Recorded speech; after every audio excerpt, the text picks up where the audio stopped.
جی بالکل، حافظ آباد میں عطیت کا اور 2 نمبر ڈاکٹروں کا دندہ عروج پر، ادارے خاموش تماشائی، ڈرگ انسپکٹر باس اور لوگوں کے خوف سے کارروائی کرنے سے گریزاں۔ حافظ آباد میں جعلی ڈاکٹروں نے نشہ آور ادویات کی فروخت کو دھڑلے سے فروغ دینے کے لیے دن رات ایک کر رکھی ہے۔ کوئی بھی محکمہ ہیلتھ کا افسر ان کو پوچھنے والا نہیں۔ اگر کوئی سائل ان عطائی کسائیوں کے خلاف سی او ہیلتھ یا ڈرگ انسپکٹر کو درخواست دے بھی دے تو سالوں لگ جاتے ہیں پر کارروائی نہیں ہوتی۔ زندہ مثال حافظ آباد کے نواحی گاؤں ادوکی میں افضل نامی شخص ان پڑھ ہونے کے باوجود ایک ہسپتال نما کلینک بنا کر طمع نفسانی کی خاطر غریب، مجبور، لاچار، بے بس لوگوں کی جانوں سے کھیل رہا ہے، اور باہر سرکاری ڈاکٹر عاصم افتخار کے نام کی جعلی تختی لگا کر 24 گھنٹے ایمرجنسی سروس مہیا کیے ہوئے ہے اور روزانہ ہزاروں روپے جعلی ادویات غریب عوام کو ٹھوک کر کما رہا ہے۔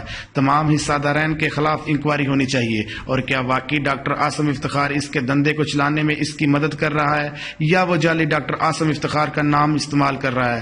ذیلی انتظامیہ خاموش۔ سوال یہ اٹھتا ہے کہ محکمہ سو رہا ہے یا یہ افضل نامی درندہ اتنا طاقتور ہے کہ محکمہ اس کے آگے بے بس ہے، یا محکمہ اپنا حصہ لے کر آرام سے اے سی روم میں بیٹھ کر غریب عوام کی زندگیوں سے کھیلنے میں اہم کردار ادا کر رہا ہے؟